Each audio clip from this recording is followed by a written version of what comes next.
Is sports media capable of being objective at all? It's been a while since we've been together. We've got a lot to get into, and the coach is coming for the host seat this week on Iceman and Coach.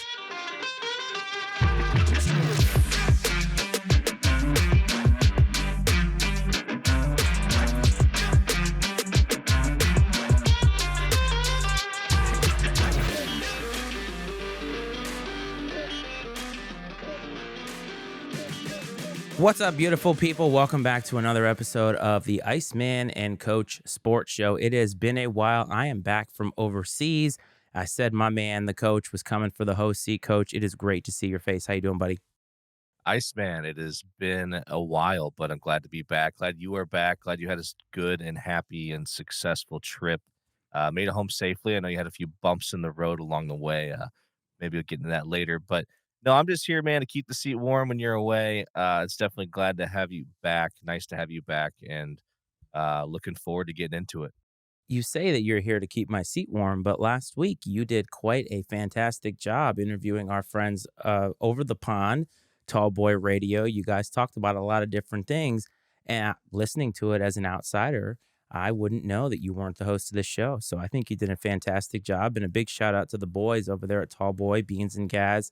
You guys were great for coming on and providing a little bit of different perspective than I think that we here at Iceman and Coach are used to providing to our loyal listeners. So I thought it was a good time. But did you have a good time with the boys? Yeah, I love those guys. That's probably the third time I've had the opportunity to record with them, third or fourth, really, and it's a blast every time. They're just super dudes, and then anytime we talk sports, it's like we get carried away just because we keep going down the rabbit hole, and I think they're just as fascinated in our perspective as we are in their perspective, and just bouncing stuff back and forth. And you're right, they had some interesting takes on specifically the NFL in London and how that might look moving forward. I was kind of surprised a bit by their takes, but that's exactly why we talked about it, is to get a perspective from someone who's over there and who loves the NFL and see what they think. I think the perspective that you guys touched on that I was thinking as I was listening to it was the fact that the NFL is still a novelty to them because it's something that comes by, what, twice a year maybe? They don't have the same oversaturation of the market. And while you and I get oversaturated with the NFL, we love the NFL here. We have Red Zone. We can watch every game. It's terrific. But if you place a franchise there, it doesn't necessarily mean that it would be successful. And I thought that there was a lot of validity to what they said about, hey, I'm a Bears fan, I'm a Steelers fan, and we're not only bought into the NFL team, we're bought into the city itself. I have to say that I appreciated hearing that as somebody who grew up in Rhode Island and New England sports was huge. That fan loyalty means a lot. And I never wavered in my fandom with the teams that I like and grew up with, even though I moved here and I haven't lived up there for a long time. So I thought it was cool to hear them say that, but also the financial implications of a team in London, the travel implications. Like, it's not a lot, or it's a little bit more complicated than I think your average fan would like you to think that it is. And it's a lot on the players, it's a lot on the franchise that ever goes over there. And I thought that it was an interesting perspective for sure. But they also mentioned the fact that apparently NFL fans are tame compared to English Premier League football fans. I found that to be interesting because I always think NFL fans are out of their fucking mind. Oh, I know, and that's what I was trying to tell them, because it sounds like any time that there is an NFL game over there in London or somewhere in England or Europe in general, that it's more of a fan fest, right? It's different fans wearing different jerseys and celebrating the NFL as a whole. Probably similar to what you'd see here at maybe like the Super Bowl or something like that. And I was like, guys, it's not like that here. And then, kind of it clicked in my head. I'm like, it's probably very similar to what you experience with soccer. And as they told a few stories, I was like, okay, like soccer might be a little over the top compared to even what football is here in some of the worst cases. But my favorite part was hearing Gaz say, there will be bother if there are two opposing jerseys walking past each other on the road. Yeah, I certainly thought that was amusing as well. And especially when you talk about Raiders fans and how crazy they are, or at least the way that we perceive that they are. I just always think of them as kind of crazy. But if you are a Raiders fan or if you are a fan of the EPL and you have some football or soccer fan stories, don't forget to call the show 703-718-6314. That is again 703-718-6314. We'd love to hear your stories. Call the show anytime. But the other thing that you guys talked about too was relegation. And I've always been intrigued by this particular instance of or this particular part of English Premier League soccer or football. And I think that it's so interesting for the competitive balance because here in the United States, it's mostly money driven. And Gaz did kind of speak to that pretty eloquently that in the United States and with US professional sports, I mean, the owners are about making money. And well, of course, they're about making money over there. There's a pride, a country pride that comes in with it. And that's something that's not prevalent here. Like the New York Jets don't care about winning for the US or anything like that. Whereas if you're Everton, you don't want to be relegated because you're letting down an entire squad. You're letting down an entire area, possibly even an entire country. And so there's just those factors don't exist. But I wanted to ask you in the NFL, because I think the NFL would be the most intriguing one for relegation. What are some teams that should have been relegated by now? Oh my goodness. I mean, a lot of people, the first one that maybe pops in your head is a team like the Browns. As much as it pains me, the last 20 years or 30 years or so, you could say the Lions. I mean, there's a handful of them. Jets. And the Jets, yeah, sorry, Cleve, the fucking Jets. Tex Yeah, I mean, they're Jacksonville. I mean, other than a few blips on the radar here and there, Texans. what's the Texans, yeah, and what's the most fascinating is that the relegation there's not a league or there's not a sport here in America that's really set up for relegation to work, No.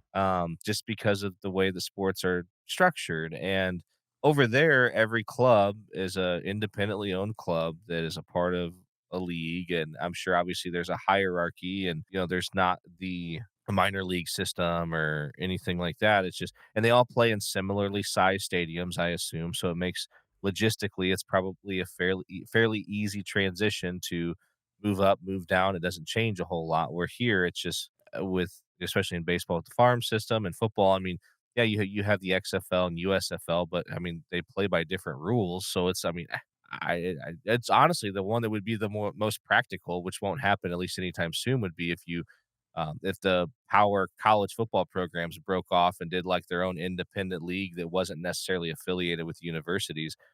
Alabama, I guess, could go up and the Browns could slide down into college football or something like that. Yeah, I'm just imagining this year the Bears have the first pick or had the first pick, and they'd be down there playing Tennessee every year in the SEC or, next year. And that part of it, I don't think we'll ever get there. I was talking with my brother-in-law Mike, who was on the big game broadcast with us a couple months ago, and the financial setup here in the United States for professional sports. I mean, in the NFL specifically, and you nailed it, the owners all own the commissioner. They're all part of this league, and there's unions around this, and I'm sure there are unions over there too, but each of these franchises is not part of this larger conglomerate. And I think there's no way that we would ever get to that point. Not to mention the professional athletes make a lot of money, but it's not the same over there. There's something about it where they even pointed out like the World Cup comes around, their professional team is off to the side, and it's not even a discussion. There's not even a discussion of we're not playing in this. Is we are playing in this, and it's understood. It's sort of an unwritten rule, to use a baseball term, over there where you know that your league is going to shut down. And I think you guys talked about the NHL. You might have mentioned it, but Gary Bettman, commissioner of the NHL, basically said that our players are not allowed to go to the Olympics. So there were no professional players from the NHL in the Olympics this past time. I mean, there were former players and retired players, but it was amateur players. And, there's some merit to that too. But it's the professional leagues in this country, it's about making money and they've got to preserve their product. And over there, the product is more tied to national pride. And I think I like that better. I do too, and I wonder how that sits with some of the players from other countries that are in the NHL because they're not. There's a fair amount of Native Americans, in the NHL. Obviously, what I mean is people, American citizens, right? Um, but there are a lot of Russian or Eastern European, Canadian players that play in the NHL, and I wonder how that sits with them if being told they can't go play for their country. Because I have to imagine, at least based off the conversation I had with Beans and Gaz, that it is something that's very ingrained in their culture, and, especially, I know Canada, they're very proud of their hockey, and, that's their chance to showcase it on the world stage, and I'm just very curious, but at the same time, like we've said over and over again, money talks. Yeah, money does talk. And speaking of franchises that should have been relegated a long time ago and that are apparently worth a lot of money, the Washington Commanders were recently sold. Dan Snyder, I would probably say, outside of Jerry Jones, is probably the most infamous owner in the league. And infamous is not a term that I'm using in a positive spin. Really, his entire ownership of that team has been a disaster. They haven't won anything. They've had tons of accusations of terrible workplace environments and things like that. He's been taking money from the owners. Just everything has gone wrong. It's been poorly run from the start. And finally, Dan Snyder is out of the DC metropolitan area. And I know that it's going to be like in Star Wars when they celebrate the Emperor dying at the end of Return of the Jedi. And Yeah, what was it? Just a cool 6,000,000,000, right? yeah, Isn't six. that what they, sold for? That's insane, isn't it? It's fascinating to me, and I don't know how many people think of it this way, but it used to be that one guy would buy a team, right? Like if you look at the owners around the league, it is a majority one person or a single owner, but they've owned those teams for a long time. Now it's a team. You can't buy you can't buy an NFL franchise without multiple people. I don't know if you saw some of the names on there, but Magic Johnson, how many parts of franchises does he have now? Yeah, it's quite a few, and, I don't know, I wish it was just one person. I like the idea of having one sole owner. Now, I understand that the money makes that tough because you get these groups in there and it just gets weird and I'm sure wishy-washy, whatever. It's just not intriguing to me. I wanna have an owner that I can tie things back to, like one sole person to hold responsible, to either love or to hate or to blame, and with these groups, you don't really get that. Yeah, but the prices of these franchises are going up to exorbitant levels. I mean, $6 billion. And that's insane. And you think about recently, WWE just sold or merged with UFC, and they were valued at $9 billion, a professional wrestling company at $9 billion. And there's no way that one person could afford that. I mean, even Bezos probably knows I can afford it, but I'm not going to afford it. And Elon Musk paid $44 billion for Twitter. He's regretting that, I'm sure, all the way to the bank. And I just find it interesting. But I think the part that I will find more interesting is to see, will this organization be managed better? Will they actually start to win? Because I do believe that bad ownership does make for bad organizational structure. And when you look around the league, the owners that do less, which means they sign the checkbook, right? They don't meddle. Generally, those franchises tend to be more successful. Bob Kraft in New England never really got in the way, and they won 6 Super Bowls out of it. The owner of the Chiefs, I can't remember his name. Right now, he's signing checks because he's got Mahomes. They're winning. An owner that can't seem to get out of his own way, Jim Irsay. The results have varied in Indianapolis. So I think that there's examples on both sides, but I thought it was intriguing that he's selling.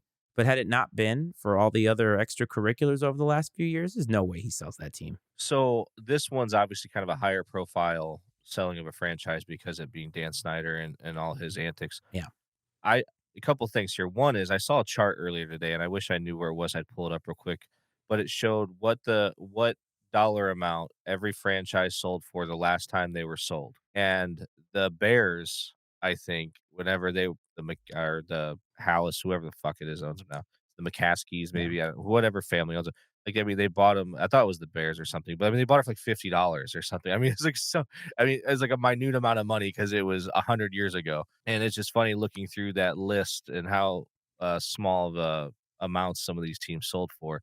And but what I initially was asking is, has there been a team that's been sold and had a significant improvement in the on the field product that you could, because like throughout sports in general, ones that stick out in my mind that I know had sold at some point, for like the Miami Marlins, right? That's one that wasn't Magic Johnson involved in that too? Maybe not. Jeter, Derek Jeter. some Yep. okay. Um, I feel like ever since that happened, they've been terrible. I mean, they were sort of like the Rays and the A's. You know, they were good for a World Series run every, couple years. They'd get wiped out by the Yankees and the Red Sox and whoever else wanted to come in and pluck the players away, and they just recycle and do it over again.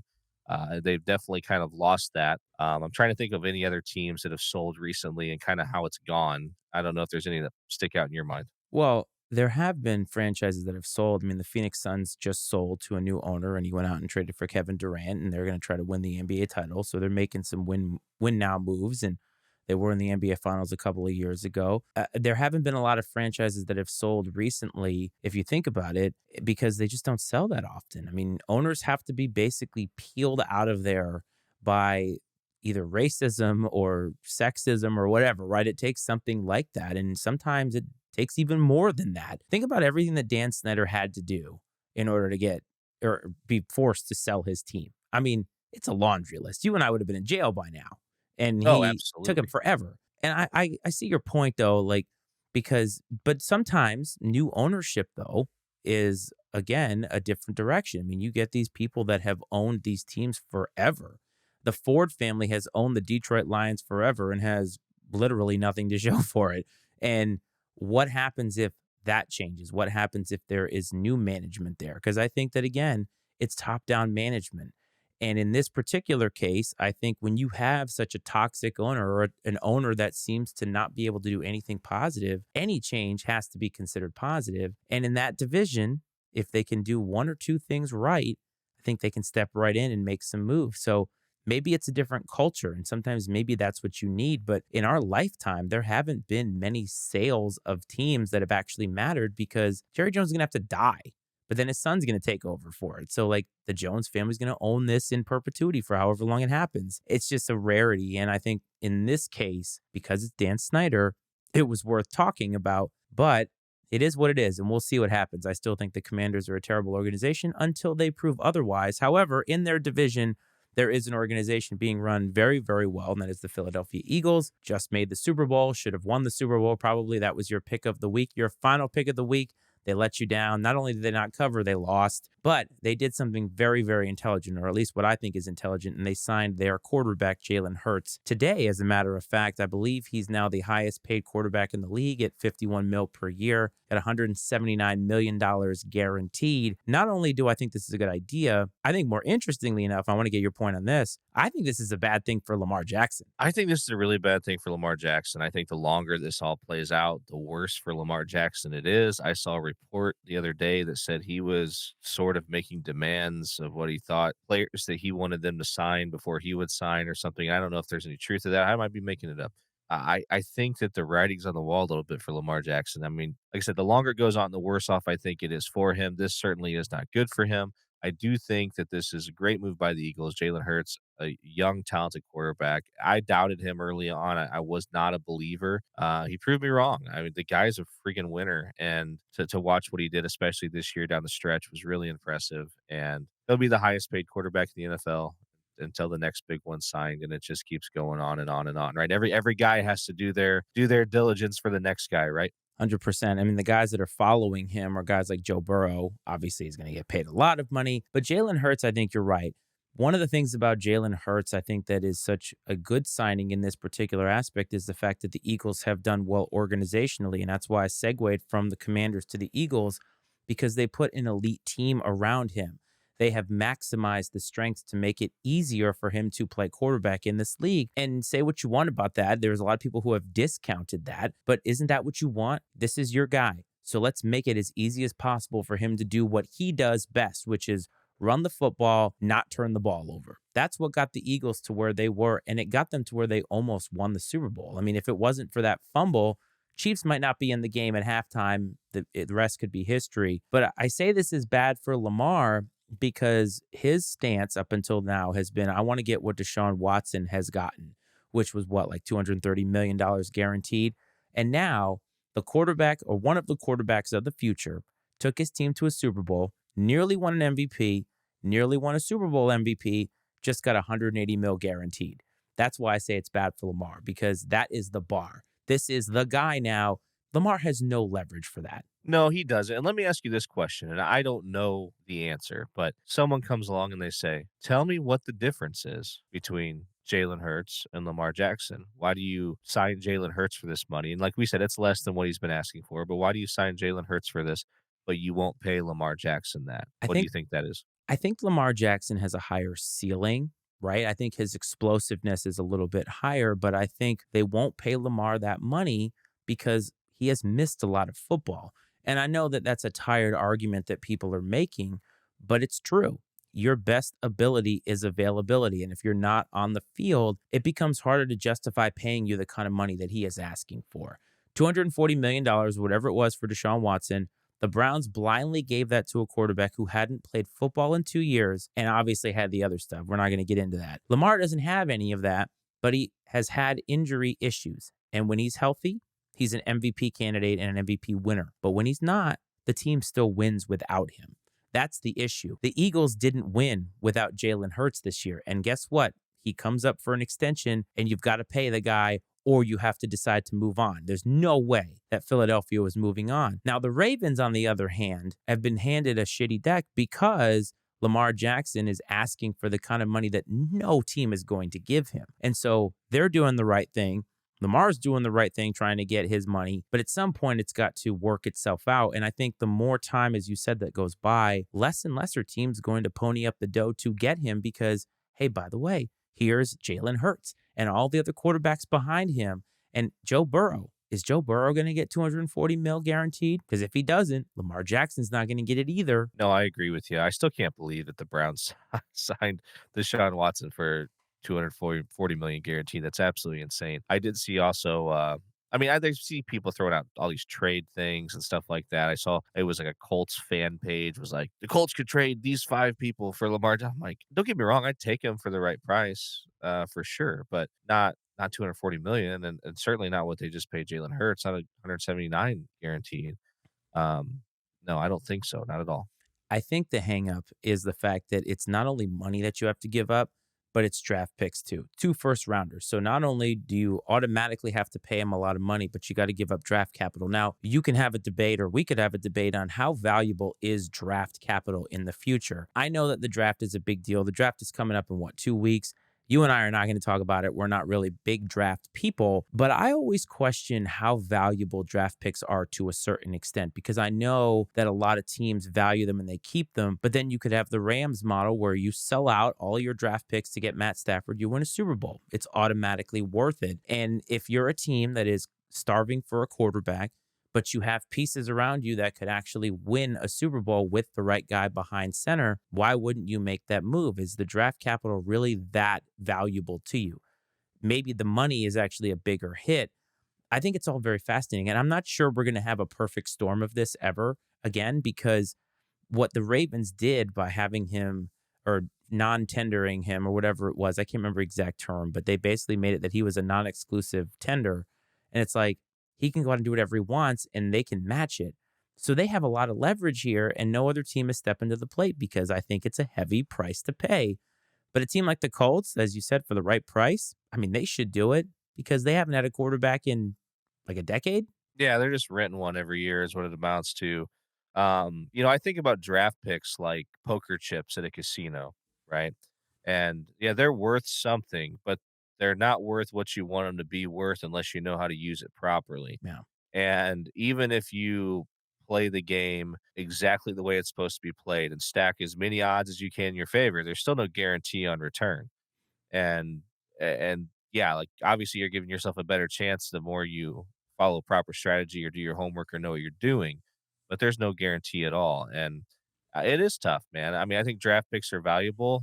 I'm not as crazy about, look at how many times the Cleveland Browns have had the number 1 pick, you know what I mean? Hmm. And just fucked it up over and over again, and you could say it's them, you could say I mean, Johnny Manziel was a great college quarterback, but I think at the same time, almost everyone in America could realize that the guy had some problems. Everybody but the people that were in their draft room, you know, and it it worked out the way it worked out. I don't know that there was anybody that was surprised by that, but I I think it's worth it. It's worth it to have draft picks, especially I think when it comes time for something like this, you have those picks you can use to make trades, to improve your team to win now and stuff. But I mean, it's a delicate dance, no doubt about it.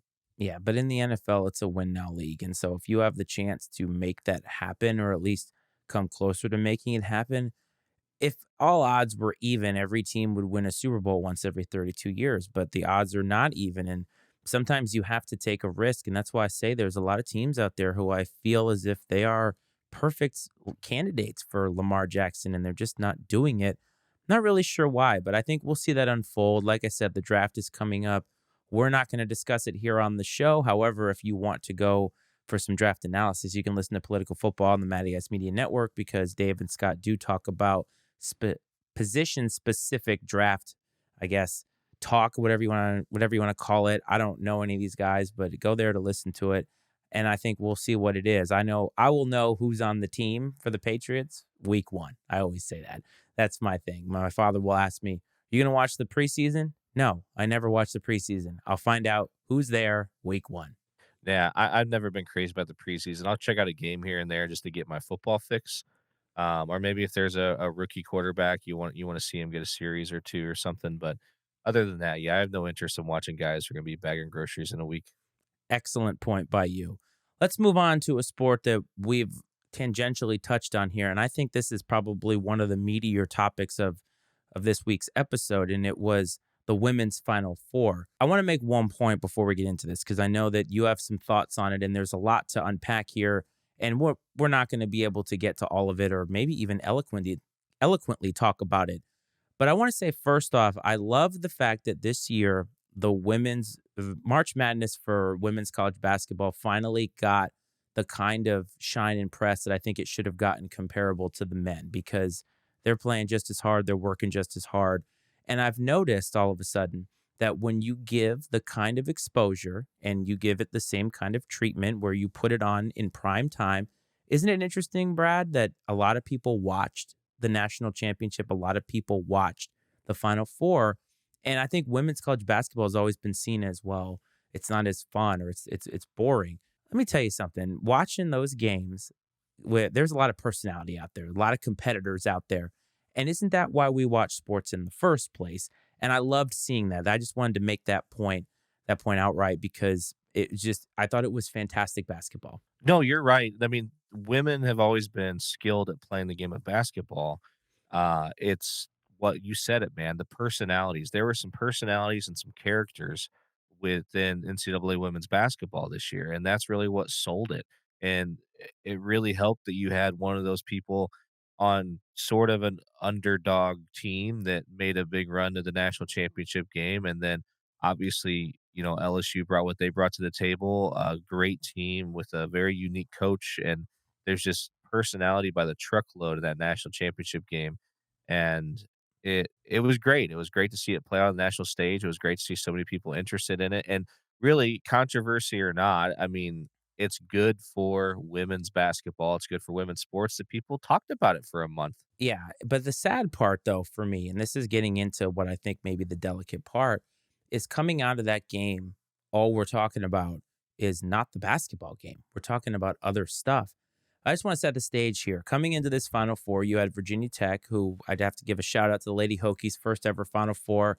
They had a chance to win against LSU. They couldn't put it together. And it is what it is. And you have LSU, Kim Mulkey, national championship winning coach, batshit crazy human being, but she is a virtuoso coach, and you can't really take that away from her in her home state. Second year at LSU in the Final Four. It's an achievement. I'm not personally happy for her, but it's an achievement in terms of coaching.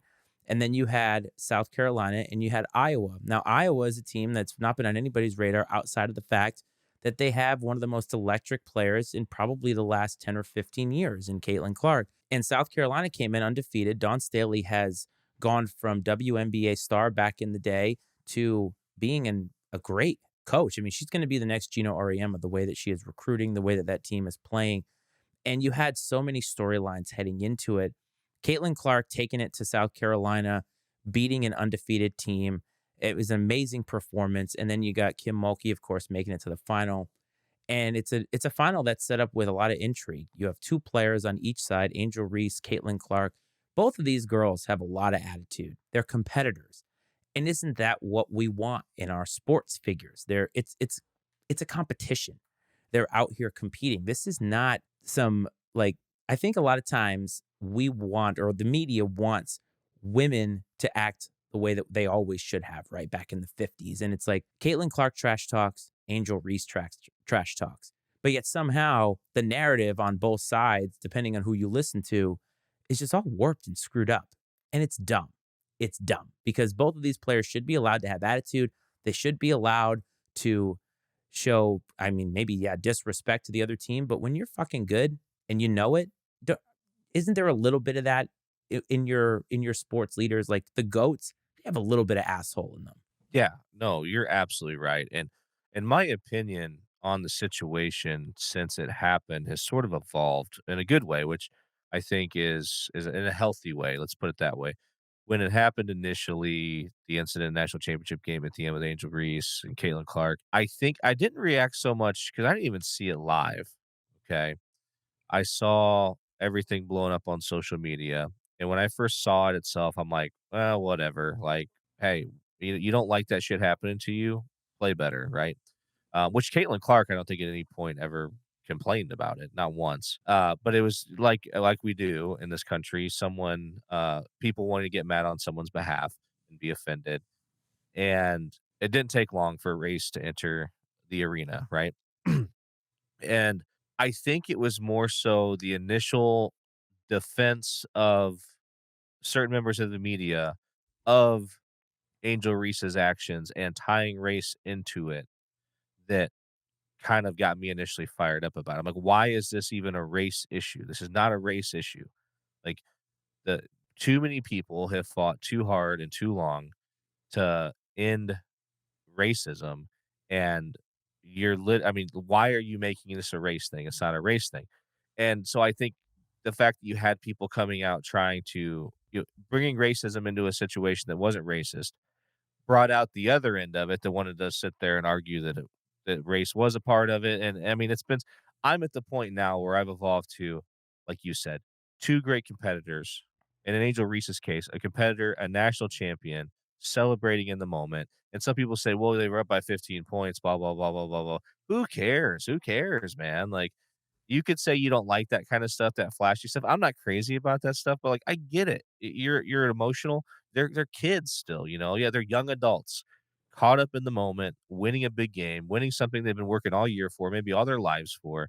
It's not like she walked up and slapped her in the face or gave her the middle finger or anything like that. I mean, it was a celebration, and let them sit there. I don't know, it's just part of the game, it's part of sports, it's part of being competitive. I don't have an issue with it. Everybody's still all fired up and butthurt about it, I'm sure, to some degree.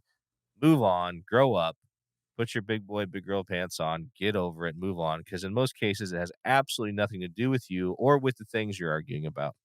No, but if I can bring this a, a little bit to the forefront, and I think Don Staley's comments after their loss were important to this discussion because you talked about bringing race into things that maybe don't seem like race should be a part of. And along this whole year, there have been some people, media people, and some coaches in the NCAA who have made comments about playing South Carolina, and they have used language that has historically meant black, right? Playing like thugs, playing like villains, things like that.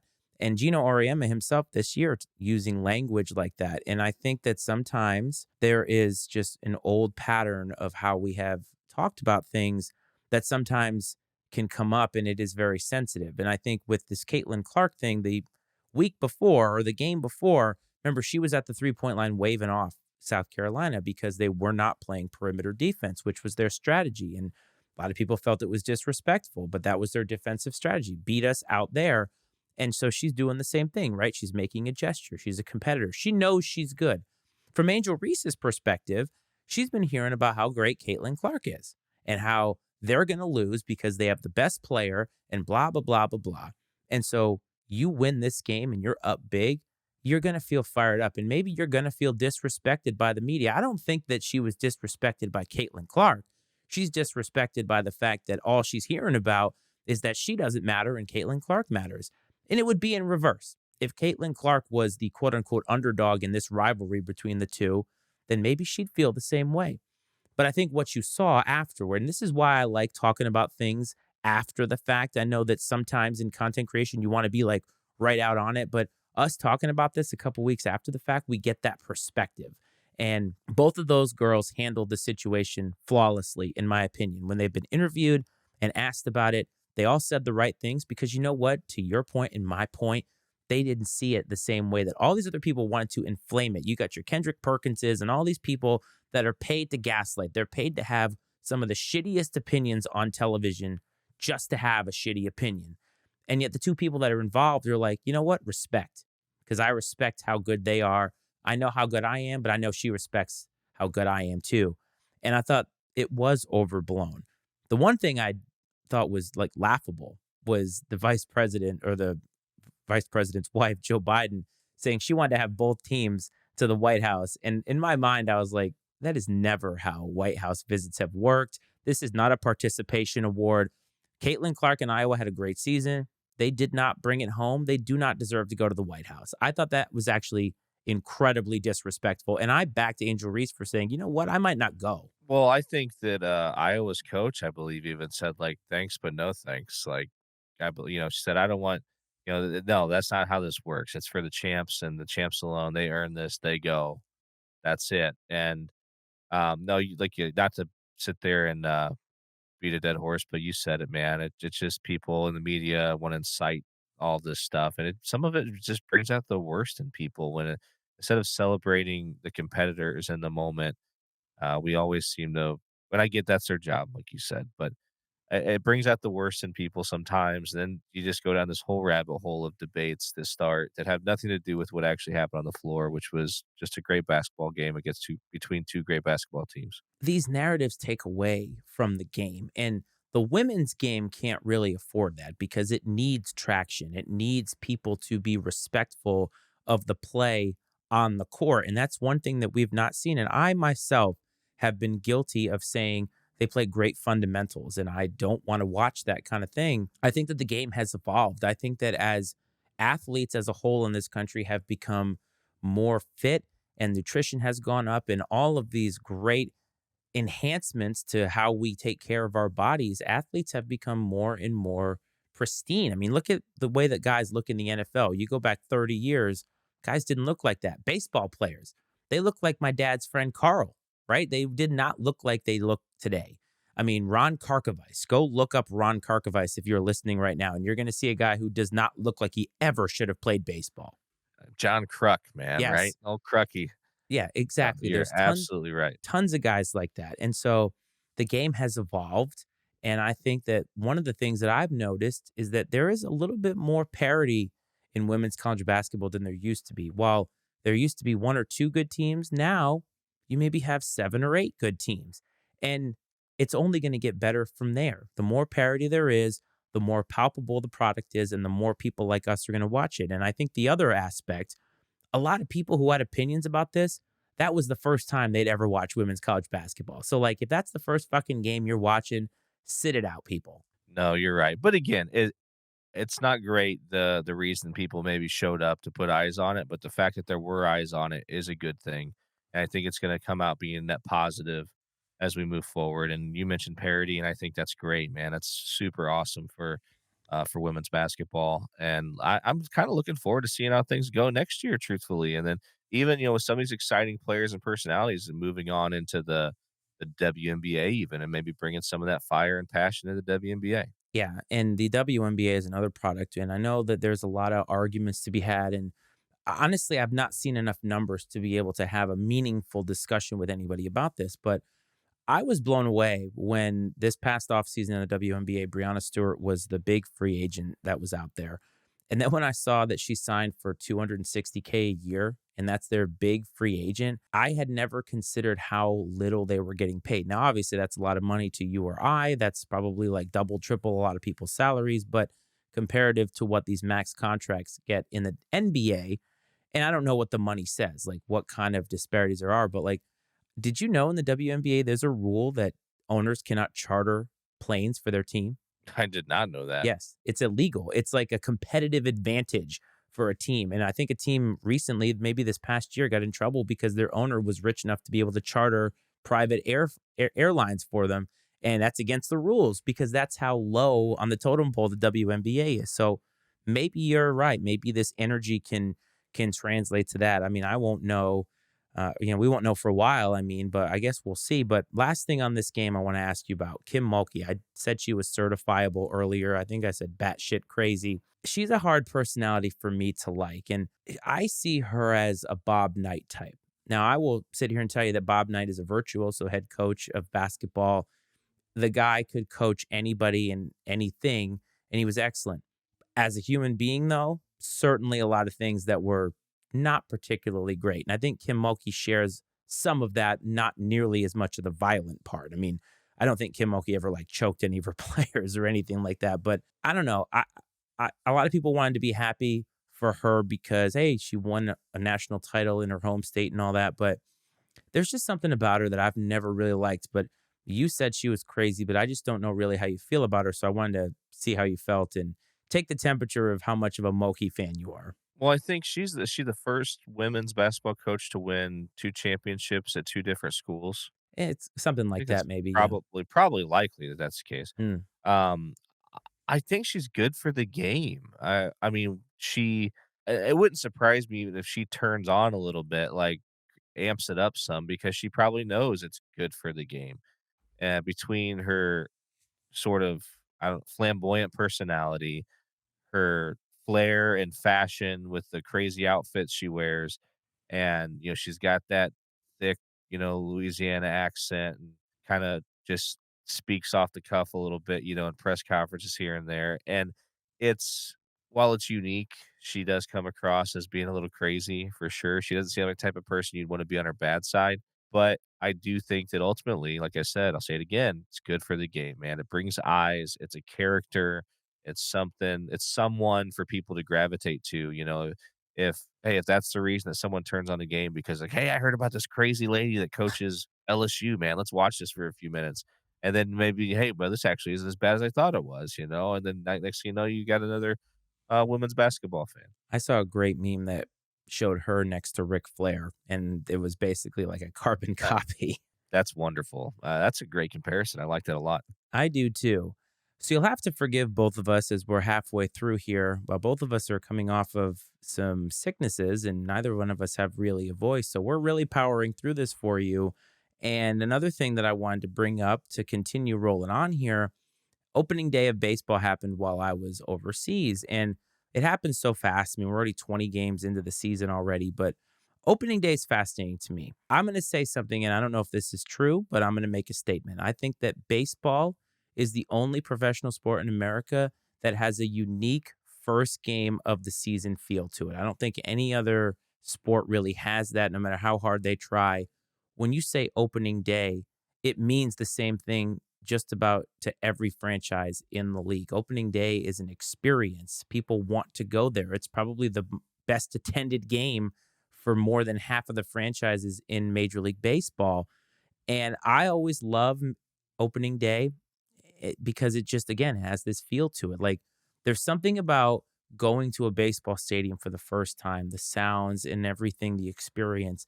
It's not the same in any other sport. Going to an NFL game in week 1 versus week 10, it's the exact same experience. But opening day, there is a buzz in the stadium. And I don't know if you agree with that or not, but that's the way I feel about opening day. No, I agree. It's kind of an institution, right? There's a buzz. There's kind of uh that hope for a new year, and it's kind of a signal too of spring being right here on the horizon, and summer right around the corner. And I think everyone's excited to see maybe some new young players or new free agents or people that were traded for that are now a part of the ball club.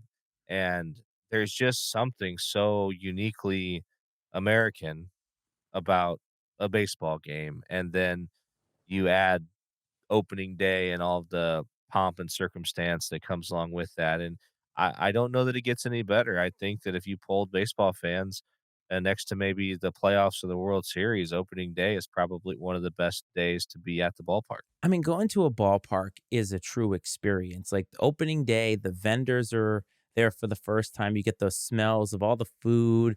You have the mascots. You have all the memorabilia and everything. There's just a buzz to it that you're right. It is an institution to the point that there are so many traditions on opening day that I don't think people realize. Like the Cincinnati Reds play at home every year on opening day. And it's been a tradition for like 100 years or something like that.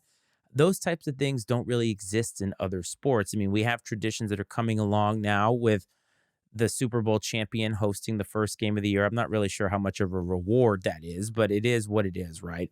I guess they get the Thursday night game out of the way. But I don't know. I just find it so interesting. And I think this year, opening day had a different buzz to it because of all the pitch clock stuff. Now, I'm not sure if you've seen any of the preliminary stats, but there have been a couple of interesting things that have happened with the pitch clock. Number one, we've seen a sub 2 hour game. The Red Sox and Angels the other day played a 1 hour, 57-minute game. And I'm not necessarily here for it. I think people are focusing a little bit too much on the time. But have you seen what the repercussion is of these shorter and shorter games is less beer sales? Yeah, I was wondering how the economics, right, of a day at the ballpark would play into this. And, you know, especially on the food side and stuff like that, the beer sales specifically. And one little tidbit too, while it's fresh in my mind, I believe there have actually been 2 to 3 times that the Cincinnati Reds have not opened at home. But the reason that that whole thing started was because back in the early 1900s, they were like the furthest south of all teams in Major League Baseball, so it was always warm enough to play on opening day and a small chance of it being postponed due to weather or whatever, and then they just kinda kept doing it. But, yeah, back to the pitch clock. I have seen also a couple other interesting things. It would happen in the Cubs-Dodgers game the other night, and I can't, recall the specific player for the Cubs, but it was a former Dodger. He was got, like, a curtain call or something like that by the Dodger fans and got a fucking pitch clock violation and, got a strike called on him or whatever, like, there have been a couple other instances. One I found interesting. I was watching a Cubs game, I think Cubs Brewers, it was the opening series of the year. There was a dribbler hit towards first base, and the pitcher had to run over to cover the bag, got there in time, stepped on the bag, kinda fell down, but, successfully recorded the out. And the moment they step back on the infield grass, the pitch clock starts. So this dude's got 20 seconds to get his ass back on the bump and throw a pitch, and he's out of breath and everything else. So you only get X amount of mound visits, right? So the catcher took it upon himself to take a mound visit so that the pitcher could catch his breath in that moment. And what do you do if you don't have the pitch clock there? That's a spot where it definitely could be detrimental. And I know there's we could probably talk about dozens of instances that have created unique situations. The short games are crazy. I think I'll say this: watching at home, I'll take the shorter game all day, every day.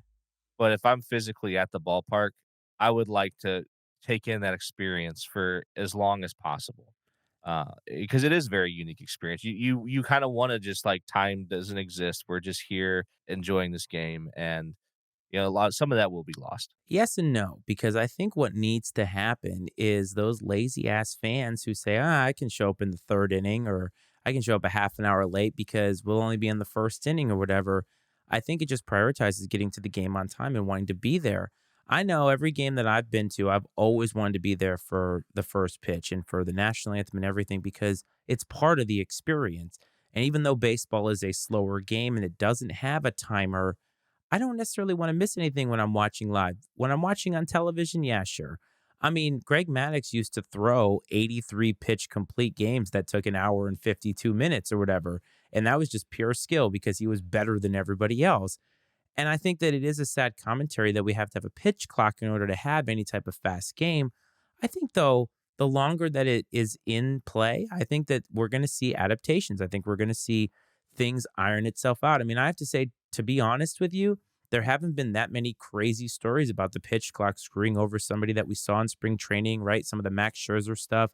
Manny Machado, I think, did get called out or got a strike on him and he got thrown out for arguing said strike and it was on a pitch clock violation. That stuff's going to happen. Overall, though, I think you've seen offenses up. I think the games have been more interesting, even though they've been a little bit faster.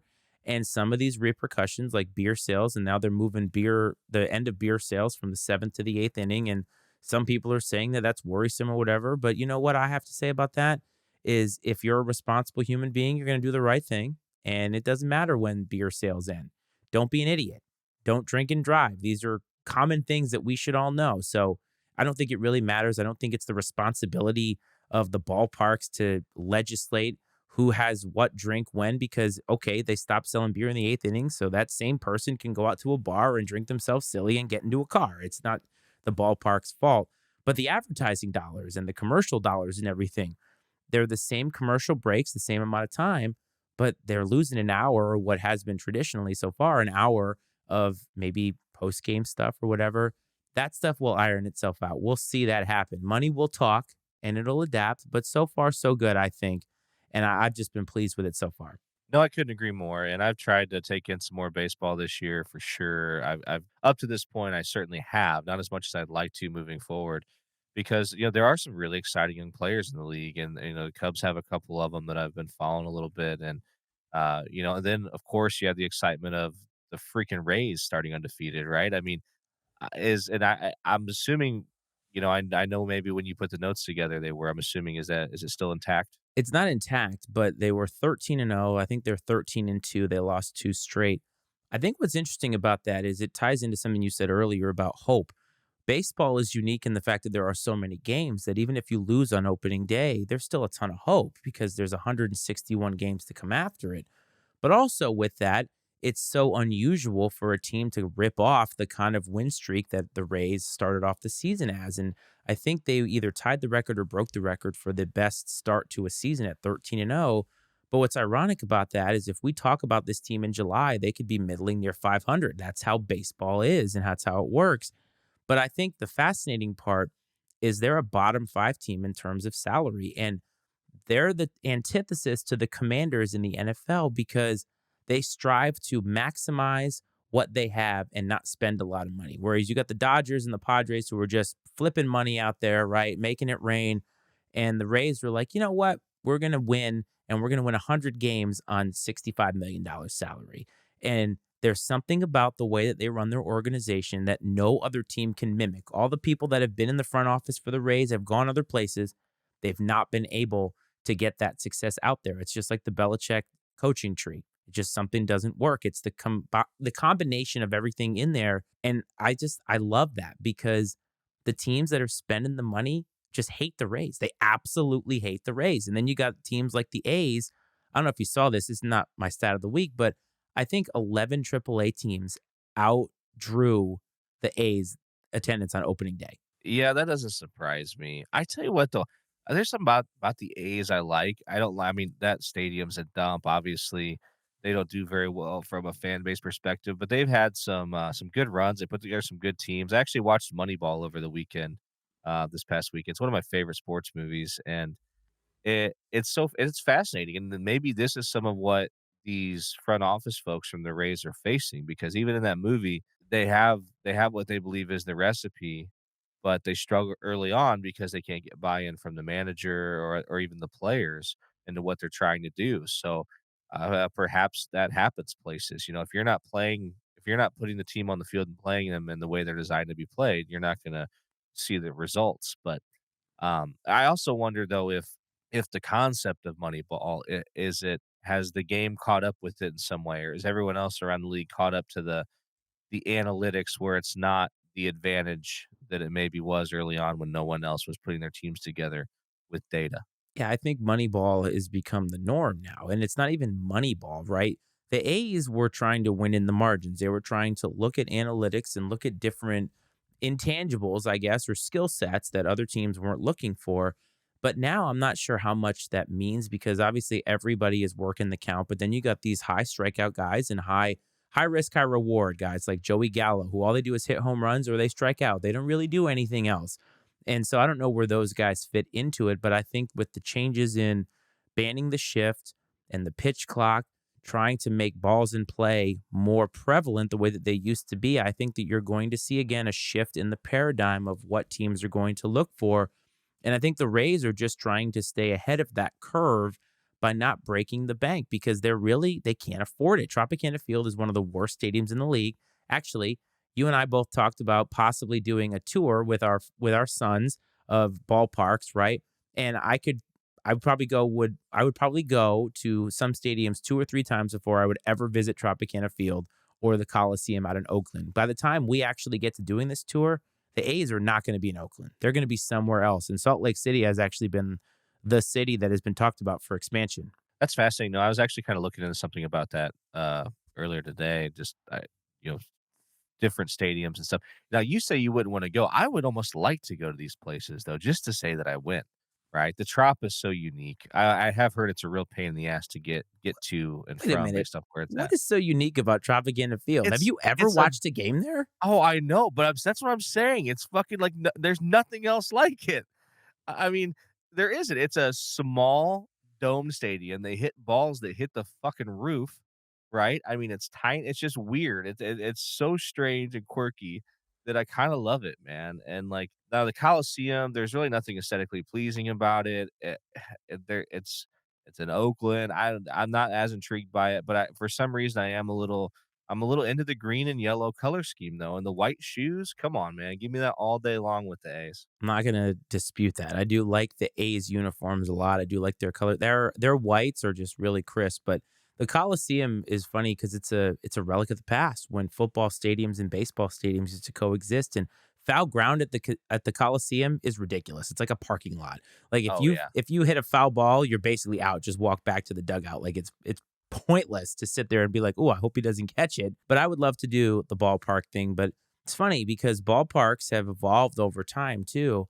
When I think of ballparks that I love the most, I love the vintage ones. I'll always love Fenway Park. It was my first love and it will be my only love forever. I do want to see Wrigley Field because I think stadiums like that are that old, they're going to be a thing of the past. Stadiums are not going to be allowed to exist that long because we're building bigger and better all the time to the point that the Braves just got rid of Turner Field a couple years ago, and that was only built in 1995. So there's not going to be that many stadiums around. But another stadium I think that's very underrated is Camden Yards. It's a fantastic stadium, and I think that that one will be allowed to be the next Yankee Stadium, or excuse me, the next Fenway Park or Wrigley Field. And I think it will be allowed to stay there as long as they take care of it because I think it was built perfectly, and it's a wonderful ballpark. I've heard great things about Camden Yards. Absolutely. I mean, just it's a newer, obviously not new, newer park with an old feel, and I think that's really cool. And what's you mentioned Turner Field and the Braves. Man, I remember I was coming home from Disney World with my family, driving into Atlanta, Georgia, and we drove by the old Fulton County Stadium Oh yeah. like 2 hours before they imploded it. And so I remember, like, I think Turner Field might be the first stadium that was built and then they moved out of it in my lifetime, like the beginning and the end. Its whole lifespan fits within my lifetime. And as far as they moved on to a new place, and I think, yeah, you're right. I think we're gonna see more of that stuff. I've been there. It's been a while since I've been to Wrigley. I haven't been there since they've done all the new updates and stuff. But no, it's a cool place to go. And I tell you what, Bush Stadium, the new Bush Stadium in St. Louis, is a really neat ballpark. They've really done a nice job with that, and I think what they've done there and what you're seeing them try to do other places is where in the past they wanted to build these stadiums sort of away from the city center a little bit so that they could have more parking or whatever. They've kind of brought the ballparks back into the downtown areas of these places and kind of made kind of like the old stadiums, like Fenway is and like Wrigley is, where they've wanted to make them part of the neighborhood and stuff like that. I think that you've kind of seen that with what they've done. And Atlanta, when they built their new stadium, they basically, I mean, it exists with the entire like complex surrounded of shops and restaurants and stuff like that. And it's a whole experience. I think my hang up with stadiums nowadays is they don't have enough of the old school feel, and that's why Camden Yards is the perfect hybrid of both of those. But stadiums now, they don't have as much character to me. Like when I watch games on some of the brand new stadiums, I don't get the same feeling. Like when I would turn on a Braves game because the Braves were on TBS, they were a nationally syndicated team, and you knew Fulton County Stadium. Now, Fulton County Stadium was also built in the era of those cookie cutter stadiums when you had like Three Rivers, Riverfront, the Vet, right? Although even Bush Stadium, old Bush Stadium was like that too, where they were all just plop a circle with a diamond in the middle of it and call it a day, right? Zero character to them whatsoever, except they started to have character to them. You knew Fulton County Stadium from the background. And I don't really get that same feel like when you see Wrigley Field with the brick, you see that. Nats Park doesn't really have a lot of character to it. Like I don't find it to be any different than some other ballparks that I've been to, but when they take the time to give it a unique sort of look, Petco Park in San Diego, nobody goes to Padres games, but it does have a unique feel because there's the building that's there, right? It's an old building that they built the ballpark around. Those are nice little character traits that I think stadiums have to have. One I really want to go to is Pittsburgh. I've heard that PNC is a wonderful, wonderful place to see a ball game. It's just the team perennially stinks. Yeah, no, absolutely. As a Cubs fan, I can relate to that. And you mentioned have a unique looks to them, and there are some out there that are pretty sterile in their appearance. But I mean, some of I mean, I say newer, but like used to be Miller Park in Milwaukee. I don't know, it's like American Family Park or something now. It's got a unique look to it. But it was the first stadium, I think, or one of the first ones with the retractable roofs on it, so it's kind of unique looking for that. The stadium in Houston they built used to be Minute Maid Park. I'm sure it's something different now with the train in the outfield and all that and the weird little hill and Oh yeah, yeah, stuff. yeah. I mean, Hmm. they've definitely made some attempts to add some character to some of these places, but there's definitely a few out there that are kind of sterile for sure. Now, a place that has a ton of character that will always be known and will always have a tradition is Augusta National for the Masters. So the Masters just wrapped up last weekend. I believe it wrapped up on Easter Sunday. That was the first Sunday that I was back. The Masters is something that's appointment television for me. And I know we say that a lot, like I love the NCAA tournament, but the Masters is a different feel. And golf in general, I love to watch. I mean, it's very enjoyable. It's very peaceful for me to watch. But the Masters is an institution. Augusta National, to me, has the same, if not more, gravitas than some of these stadiums that we know for football or baseball or whatever. It's on my sports bucket list of places that I would like to go, not just to watch the golf, but just to walk the grounds. To me, it feels that sacred. And I always look forward to the Masters because it's a different feel.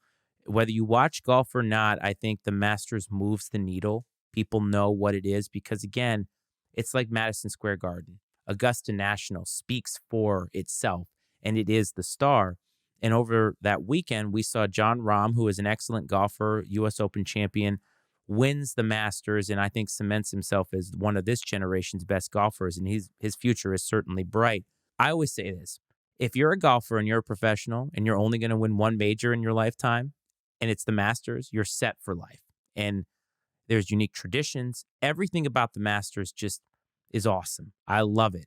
And I just love watching it. I love taking it in. And I assume you feel the same way. Oh, I absolutely do, and it took me a while. I mean, probably only the last, we'll call it 10 years of my life have I really been interested in golf and tried to play more golf, and it didn't take long. I'm a traditionalist, as you know. I love kind of the old history and things like that, and you get that by the truckload with the Masters, and I was immediately drawn to it, and I'm the type of person when something sort of intrigues me, I go down the rabbit hole and start looking up things about it, and you just start hearing all the great stories and you have Race Creek and Amen Corner and all these fascinating spots on the course and the clubhouse and I think the clubhouse up in the upper floor has like a lodging area where the amateurs stay and stuff like that, which is super unique. And I I believe Bobby Jones, right, was the one who built it or designed it originally, was the architect of Augusta National, and I think his favorite course at the time was the old course at St. Andrews, and I think he built that as, like, his homage to the old course, and, and I know a couple people that have had the opportunity to go, and I've talked to them, and they always talk about it on TV during the Masters that TV doesn't do it justice in terms of the terrain there. I mean, they said that you can't even begin to imagine, like, the elevation changes that exist there that you don't capture on TV, and I watched a video of a golf guy that I kinda follow, and he talked about I mean, this guy's in shape, he's fit, and they went out and walked the course, like, during one of the practice rounds, and he's like, "We had to stop, like, walking up the hill on whatever hole because, like, to catch our breath," you know? I mean, it's crazy, which kind of bleeds into, like, Tiger having to withdraw and everything else, and he said I saw an interview after, like, day 1 where they asked him, what he was struggling with, he's like, "Walking." Yeah. I mean, he said that was his biggest problem was having to walk around the golf course, and I just got to imagine on a course like that, but at the same time, like you said, just to be on those grounds and be out there in between those giant Georgia pines, and you've got the azaleas, my goodness, and all that stuff, and it's just it's awesome. The grounds crew is underpaid. It's a beautiful, beautiful course. It's one of the most beautiful places I've ever seen. You're right, though. The course is hard. And I think the fact is, or the fact of that they play there every single year. And yet the same people play it over and over and over again. And for lack of a better term, no pun intended, nobody has mastered that course. And even Tiger in his heyday, they had to make it harder for him, which made it exponentially harder for everybody else. Even Tiger didn't win every year. That's what's amazing about it. Whatever they do to it, the whole placements on Sunday, some of them are just downright devilish. Then they Yeah. know it too. Like I feel like if you're the guy who cuts the holes out for Sunday at the Masters, you just know. Like you've got it. You're holding it over them. Some of those hole placements are amazing. But I think what it comes down to and what I find the most fascinating is the difference between Thursday and Friday and the weekend. And guys who come out guns blazing on Saturday or Thursday and Friday, they falter over the weekend. Once you change over to the weekend, something about that course changes. It's almost like the course knows that it needs or that you need to be at your most mental fit. It's not even just the physical aspect of it. And I think what I saw over the course of Sunday was John Rahm played consistent golf, did everything he had to do, didn't take an unnecessary risk, and Brooks Koepka just, even though he had a historic first 2 days. I don't know if you saw that stat that he was only the fourth player ever to have consecutive rounds of 67 or under at Augusta National, and then couldn't bring it home because that's how hard that course is. And that's what it does to you. And John Rahm did everything he was supposed to. He showed me what it means to be a champion. And the Masters has one of the coolest championship ceremonies ever. Like, I think Cleve asked us about that one time. For me, it's the Stanley Cup and then it's the green jacket. I mean, that has got goosebumps every time. Now the green jacket is fantastic, and one thing too that they had to battle over the weekend was the weather, man. The rain was just terrible. And but I tell you what though, Brooks Koepka could not use that as an excuse because for most of the weekend he got the better of it on the weather side of things when he was playing. And I still knew though, I had a feeling I knew he was gonna piss it away.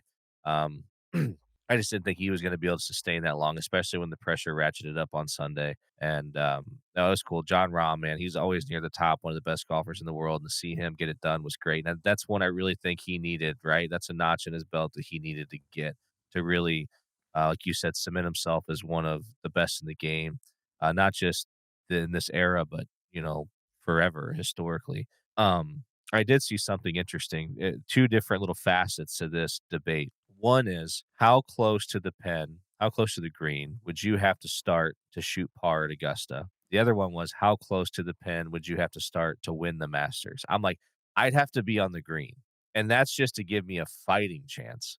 Like, yeah, I'd have to start on the fucking green for sure, Oh, to even make the cut. I'd have to start on the green, no doubt about it. it would never happen. Like it would just would not happen because putting, I don't think people realize. Maybe they do. Maybe if you're a golf fan, again, call the show, give me your opinion, tell me how full of crap I am. But when these golfers make these like 12 to 15-foot putts for par, like saving par, and they just make it and walk off, and we're like, all right, he did what he had to do. And I'm like, that's a hard putt. Like that's a really hard putt to make with all that pressure. And they just go up there and do it. And just because I'm on the green does not guarantee anything for me. Like, how far away am I? If I'm 100 feet away, I'm definitely getting a six on that hole. There's no way I'm getting anywhere close because those long putts are ridiculous. I don't think I could do it. I'll be honest. I don't think I could. Oh, I don't believe I could either. I'm just saying to have even a chance, I'd have to be on the green. And like you said, if it's one of those giant putts and maybe there's a bunker or something, if you overhit it Oh, or whatever, I mean, yeah, game over, buddy, game over for sure. And it's impressive. I've watched a couple of different things. I came across a video of Phil Mickelson talking about his pre-shot like routine and all the shit he thinks about in his head and I mean, he's going on about like what time of day it is, what's the humidity, what what direction is the grain of the grass going in relation to the ball. I mean, just all this wild shit. And is there any moisture? Is there moisture on the club head? If so, there's going to be a barrier between the club head and the ball that's going to impact the spin and the release and all this other shit. And he's like, I have two different swings with each club, and there's a ten yard difference between the two. And I can choke down and blah blah blah. I mean, just it's just like whole and he processes all this stuff in a minute, right? Maybe. And to think of, and I'm like, "Fuck, I'm just trying to hit the fucking thing for one." Like, if I make contact, then we're off to a good start, and then if I can hit it and it goes straight, I'm not gonna you're not gonna get too many complaints out of me, man, if I can hit it straight. I don't care how far it goes. No, but I watch golf for that exact reason. I don't know if I've said this on the show before, but I watch golf because I love watching people do something that I know I'll never be good at. And golf is probably the only thing in my life that I've tried to be good at and just not been good at. And it's not enjoyable for me. I like being on the course, the smells of the course, the whole experience of being on the course is awesome as long as I'm riding in the cart and I don't actually have to swing the club because I I lose my mind. I lose my fucking mind. Like I don't know how people retire playing golf because I never been good at it. And I no matter what I do, no matter what I do, I will this show will be purchased by Spotify before I ever figure out how to be a decent golfer, let alone a good golfer. I mean, I think it's the golf is cruel in this way, is it gives you hope, right? You could accidentally I mean, even if it's once around, you accidentally run into one because you just happen to put the club in the right spot at the right time and just luck your way into a great shot, and you're like, I'm figuring this out. I got this." And then the next one, you freaking Goodbye. In the chunk drink, it or whatever else. Yeah, I mean, no, I enjoy being out there playing. I try not to take it too seriously. I'm not very good either. It's just um, being out enjoying the nice weather. Most golf courses are absolutely beautiful and well maintained, and it's just a nice place to hang out. And you have a couple cold ones while you're out there, and you have a good time with a couple friends. you know what's interesting though? And I was thinking about this earlier with baseball, is how baseball players, thinking about Ken Griffey Jr., we recognize swings from baseball players all the time, right? Like we can think about batting stances and so forth, and every player sort of has their unique way of playing. But yet golf doesn't really have that. Like I don't ever think, "Ooh, Tiger's swing was just so wonderful." And maybe there are some players that stand out. I know a lot of people say Fred Couples has one of the best swings in golf, but I never watch these guys and think, "Oh, I can see the differences." And but yet we grew up watching baseball players and knowing the difference, like how a guy stands and how he swings. Like Ken Griffey Jr.'s swing was different than everybody else's swing, right?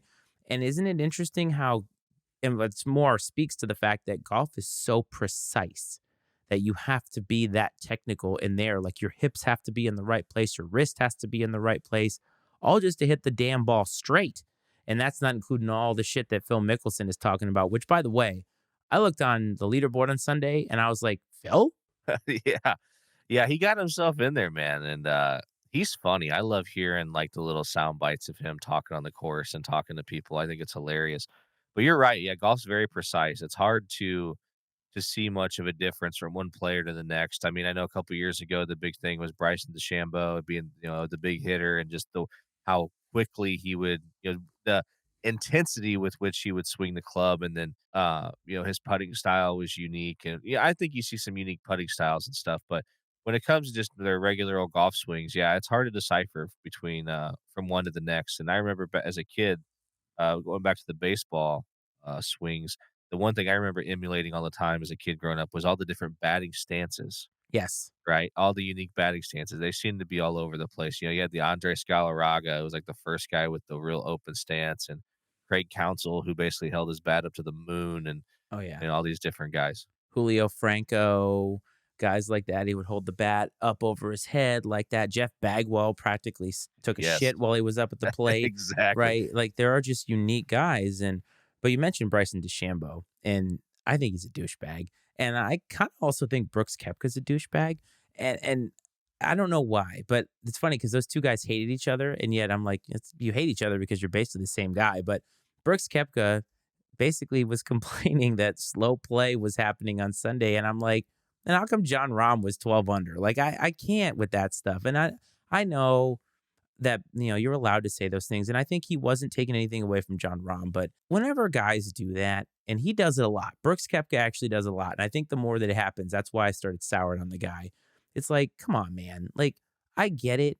But also, there's a lot of other people who are affected by it who didn't have any friggin' problem on Sunday. Like, if the play was so slow, why did John Rahm play the crap out of that course and beat the crap out of you? You know what I mean? Like, that's just, I don't know. That kind of stuff, it bothers me because it takes away from the prestige of the entire thing. Like, clearly, you're not a Masters champion, or you're not capable of being a Master champion if that's what you're going to complain about. Yeah, I feel like he does make a lot of excuses. He's one of those types, and I don't know. Maybe I don't recall, but I don't remember hearing Tiger make a lot of excuses. I mean, if anything, he's complaining about himself, his own game. He's very critical of how he played personally, and um, I don't think he was ever complaining about slow play or any of the elements outside of his control. Yeah, It does kind of come across a little bit as a sore loser, but at the same time, I do think that Patrick Cantlay, who's in the group ahead of them, he was. is notorious for slow play. But my understanding is they were backed up too Hmm. to the group ahead of them. So, and that's usually how it is on the golf course. You try not to get mad at the group ahead of you because they're usually slowed down by whoever's in front of them, and so on and so forth. I can tell you what though, personally, I hate people playing at my ass on the golf course. Oh, Like, I hate it I'll let too. them play through. Go ahead, man, like, play through. I'm the same Uh, way. It bothers me, and I'll tell you what. Like, I'm a big etiquette on the golf course guy. I caddied. That was my first job. I was 11, and I caddied at the local country club. Rhode Island Country Club was local. It was like 20 minutes away. But my point being is I was the poor kid at the rich country club caddying, and I learned a lot about etiquette and how to do things and things you do and do not do on the golf course. And I hate it when I play with people who don't respect that. I never yell at them or anything, but it bothers me. Like, I judge them as people when they drive their cart on the green. I'm like, "What the fuck are you doing? That's come on." have you ever I know I've never seen someone drive their cart Oh, on I the have. green. Like, I would lose my fucking mind, I and I'm have. not, like, a golf, like, connoisseur by any means, like, oh my goodness, yeah, no, you don't drive your fucking car on the green. I don't care how shitty of a golf course it is, like, you don't drive your car on the green. We got yelled at one time. I was at a with a buddy at a country club, and we fucking parked the cart 10 feet off the green, like, the side of the green. We were in, like, the 2nd cut, and this old man was losing his shit because of how close to the green we were, I'm like and there weren't signs. It's not we weren't anywhere where it was, like, indicated, like, "No carts here," or whatever. I mean, I didn't think we were Yeah. in a bad place, but so I gotta know then, what are some of your biggest pet peeves on the golf course? Oh, you hit into me, the ball's coming back at you. Like, that definitely happens. Or I throw your ball into the nearest woods and you won't be able to get it back. If you step in my line, that really bothers me. And there's just little things like that. If you don't take the pin out, like, there's people who will putt and the pin is still in, and I'm like, "What are you doing? Like, 10 the pin. What are like, that's just the thing, right?" And just talking. I mean, talking happens, right? If you're out with buddies, things happen, but it's just general disrespect of, I guess, the rules of golf and the way that you're supposed to act. Like, there's an etiquette at a golf course. It's not like going to the bar. Like, you can go there and drink and so forth, but respect the golf course, not replacing divots, things like that. Just generally not taking care of the course. And it bothers me because as a caddy, you were responsible for doing all that. And you replaced divots and you made sure that things were where they were supposed to be. You made sure that you weren't anybody's line. You weren't standing they weren't standing so your shadow was there and all that. And the driving of the cart, people drive it like assholes. It really, really, really bugs me. Like, I just Yeah, want no, them to drive into the damn pond. yeah, I think those are all fair criticisms, honestly. Those are things that I think you go to a course, one thing as a just a casual golfer, I think you accept the responsibility that you have to take care of the course. To like you said, replace your divots, don't drive on the fucking greens, don't trash the tee box. Just little basic things. Don't throw your trash on the ground. If you got garbage, put it in a fucking trash can. Rake the Like a sand human traps, for being, rake the Christ's sake. sand traps. Yeah. Yeah, just all that stuff. I'm totally with you on that, man, like 100%. I don't think that that's above and beyond by any means. I think that's just common courtesy. But that's a general commentary on society today, that common courtesy and thinking about somebody else is just, it's not part of where we are. See what you've done, man. Like, I've been gone. I have no voice. You get me fired up. I swear you do this on purpose because I know you like it when I get out of my, out of my little cocoon of positivity. I'm not, I'm not here for it. We have to. I'm gaslighting the You're Iceman. Let's yes, you're go. you're gaslighting me. I missed you, but not quite that much. You got to tone it down a little bit. I think we need a little bit of positivity.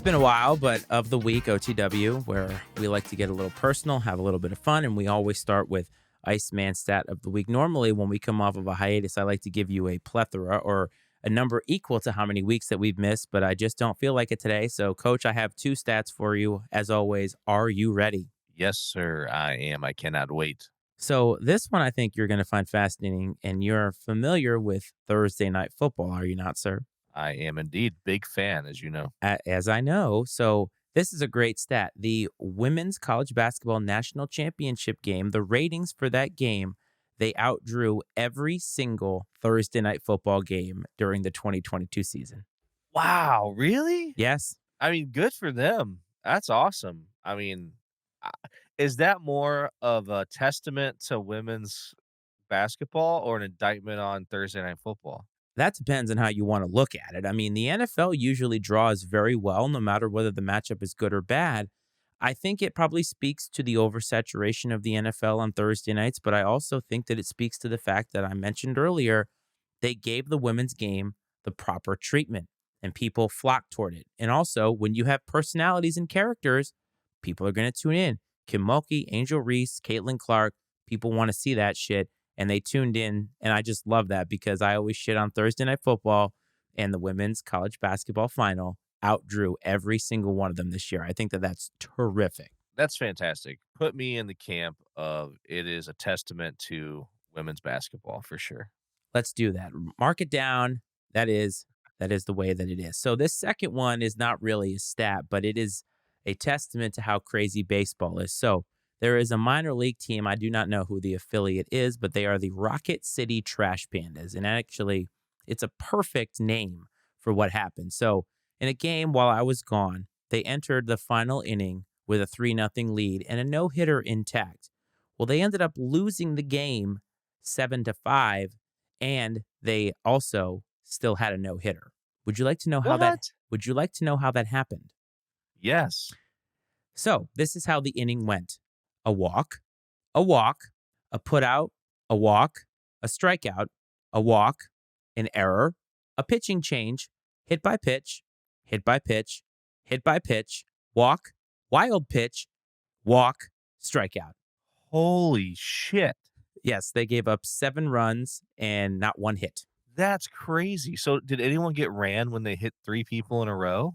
I don't know. No, actually, that guy came in. He hit 3 batters in a row after coming into the game. There was not I another mean, pitching change after that. he surely didn't do it on purpose. No, Like, this has got is this like single A, like low A? I I mean, do actually you think it might be know? triple A, Independent? double A or triple A. It was. Really? I saw the box score and I tried to think in my head how that could possibly happen, and I did a little deep dive into it, and I saw that stat line, and I was like, that is insane. It was like 5 walks, 3 hit by pitch or 4 hit by pitch, and an error, or and a wild Where's pitch. Rocket City? I do not Do you know. know? We'll have to look I'll have this to up. look that up. Anybody listening from Rocket City, please let us know if you were at the game or let us know where Rocket City is in general. But I think the fact that they're called the Trash Pandas certainly fits after that performance. Nailed it. Absolutely nailed it. Boy, just whew, so bad. But also, only baseball could provide something like that. No other sport could do that. No, not at all. I mean, that'd be the equivalent of like a crazy comeback in football where onside kick and then like one of them crazy lateral situations it actually turns out, turns into points being scored and whatever, and then another onside kick and the same thing happens again. I don't know. You're right.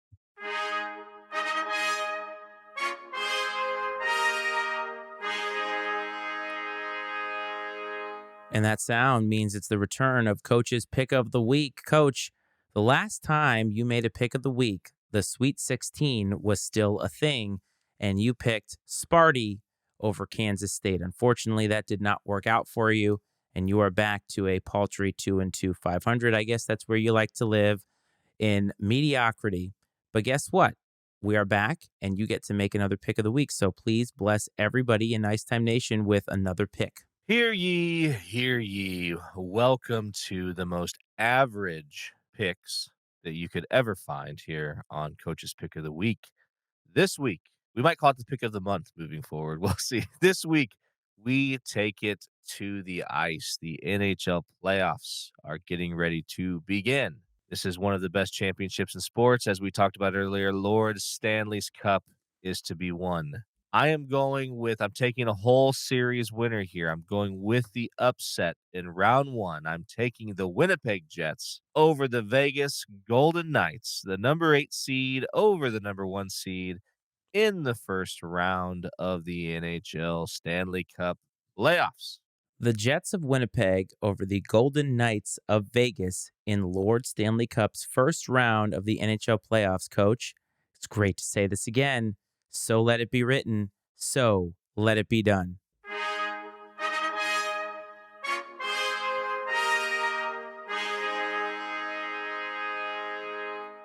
And that means we have come to the end of the episode, coach. It's great to be back, but I think that we have a little bit of business to take care of before we get out of here. A little bit of an announcement. Are you ready to announce to the masses some big changes that we have to the Iceman and coach paradigm? Yeah, I think we got some exciting stuff coming up. I know you and I have been talking about this stuff for weeks. It's time to unleash it on the listeners. It is. Coach and I have been talking for a while about the fact that we feel as if we are letting a little bit too much meat sit on the bone in the sporting world. And while we love to talk, we don't have enough time every single week to talk about everything that we could talk about or everything that maybe you are interested in. And so the coach and I want to be able to bring some more content to you, but not necessarily from us. We want to bring in some other people to give you a little bit more insight and expertise into some of the sports that maybe either we don't get to or that maybe you want to know a little bit more about. So, moving forward throughout the month of April and beyond, we are creating what we are calling INC Sports. And if you're watching on YouTube right now, you will see that logo up in the corner of the screen. And by doing this, we are branching off from the main Iceman and Coach show, and we are making sub shows that will happen less frequently that are going to give you a little bit more of that nuanced and niche content that you're looking for. And to start out, we have 5 different ideas that we are going to bring to the table. And over the course of time, we are going to bring in more people and more voices, different voices, and more topics. But right now, we are going to start an NBA specific show called Basketball U. And we're going to bring in Matt Humphreys, who came on here probably about a month and a half ago to talk NBA. We are going to have our man from Payne Productions, Ryan Leskis, join me to talk about some professional wrestling, and that is going to be called the Freebird Rules. And then we're also going to have Cleve, who was on the show, gosh, what, like 2 months ago? He is our boxing aficionado. He is a historian of boxing, and he has always wanted to talk about it. And we're going to be calling that the Cornerman, which we're going to be bringing to you probably once a month. Coach is going to be taking on some different projects about amateur wrestling, about the Bradley Braves. And honestly, I think the sky is the limit on this. And we're going to be rolling out these things as we see fit and just giving you more of a menu of content to go to, but without diluting the main brand that is Iceman and Coach. So every single week, you'll always be able to get the same commentary from us, the same talk, but you're now going to be able to hear us in different places and also hear some other voices of people that maybe you haven't heard before on sports that maybe you're interested in. So definitely take a look at that and make sure that if you're interested, that you follow each and every one of those or as many of those shows as you would like, because we're just going to keep bringing you that content.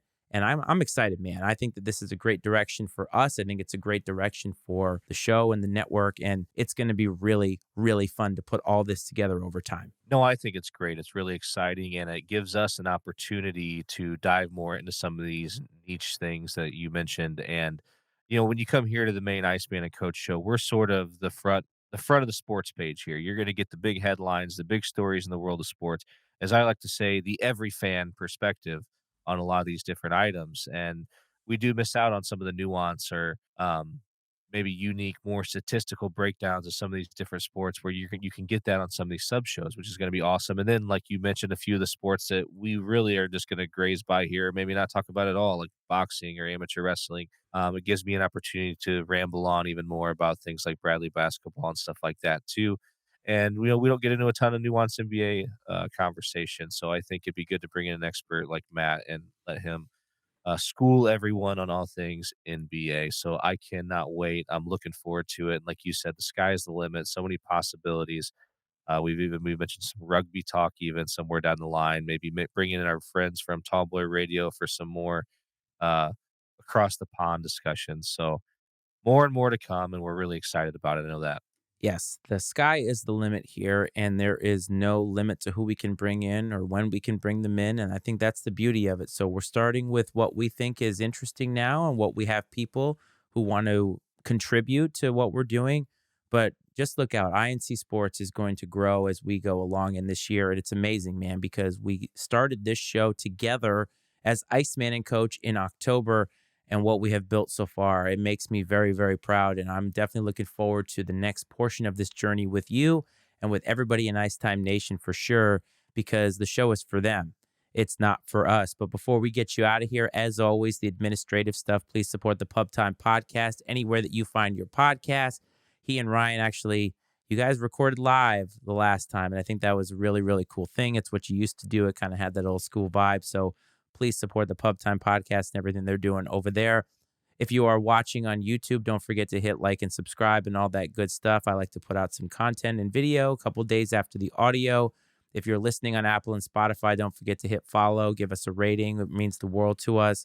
If you want to find us on social media, Instagram and Twitter at Iceman and Coach is the place to find that. Don't forget, you have a hot take, call the show. Area code 703-718-6314 is the telephone number to do that. Leave us a message. Let us know. Hey, you never know. If it's a good enough take, maybe we'll have you on the show. And please do not forget to visit the Matty Ice Media Network for all the other podcasts that we have, like Fire Footwear, The Manual, and Political Football. Coach, any parting words before we get out of here? No, just happy to be back, knock the rust off a little bit. It had been a while, and we're gonna build a little bit of momentum here going into the spring and summer. I cannot wait. Glad to be back, buddy, and looking forward to next week. Absolutely. I'm happy to be back. I want to thank everybody for tuning in this week. Thank you for listening and spending a little bit of time out of your week with us. I hope this finds you well. I hope this finds you safe. And from everybody here at Iceman and Coach, this is Iceman and Coach.